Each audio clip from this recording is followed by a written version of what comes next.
আসসালামু আলাইকুম, আমি তন্ময়। আজকে আপনাদের সামনে নিয়ে আসলাম মালয়েশিয়ার রিঙ্গিত। আমার হাতে যে নোটটা দেখতেছেন এটা হচ্ছে মালয়েশিয়ান 1 রিঙ্গিত। মালয়েশিয়ান 1 রিঙ্গিত ও 5 রিঙ্গিত এই দুটো পলিমার হয়ে থাকে। এছাড়া বাকিগুলো মিক্স পলিমার অথবা কাগজের হয়ে থাকে।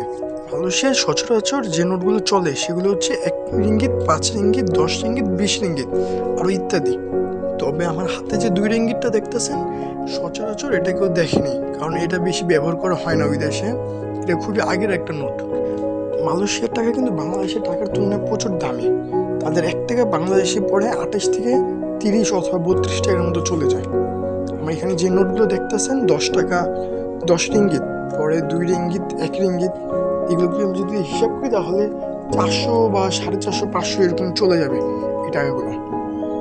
আর 10 টাকাটা খুবই সুন্দর। এর পিছিয়ে আপনারা দেখতে পাচ্ছেন একটা গ্লেস মারতেছে, RM10 দেখতে পারতেছেন। এর অর্থ মালয়েশিয়ান 10 রিঙ্গিত। প্রতিবারের মতো এটাকে আমরা ইউভি লাইটের নিচে দেখবো। ইউভি লাইটের নিচে প্রতিটা টাকার সৌন্দর্য কিন্তু বৃদ্ধি পায়। 10 রিঙ্গিতের ব্যাক সাইডে আপনারা দেখতে পারতেছেন একটা 10 লেখা ও একটা জবা ফুলের ছবি দেওয়া। এটা এই নোটটার সৌন্দর্য অনেক অংশে বাড়িয়ে তোলে। এছাড়াও নোটটিতে আপনারা কিছু ফুলের ছাপ দেখতে পারতেছেন, যেটা খুবই সুন্দর দেখাচ্ছে ইউভি লাইটের নিচে। এখন দেখবো 1 রিঙ্গিতের নোট। যাদের কাছে 1 রিঙ্গিতের নোট আছে তারা অবশ্যই এটা যত্ন করে রাখবেন, কারণ এটার পিছে একটা সুন্দরভাবে স্পষ্ট বোঝা যায় এমন 1 লেখা ও একটা ইন্টিনারের ছবি দেওয়া।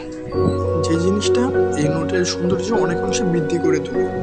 নোট ব্যতীত আমার কাছে একটা মালয়েশিয়ান স্ট্যাম্প আছে, দেখতে পারতেছেন। এটা হচ্ছে 30 সেন্টের। এটা কিন্তু 30 রিঙ্গিতের না, 30 সেন্ট অর্থাৎ 30 পয়সা। আর আজকের প্রশ্ন হচ্ছে, আমার হাতে যে এখন নোটটা দেখতে পারতেছেন এটা কোন দেশের নোট আর এই নোটকে কি বলা হয়?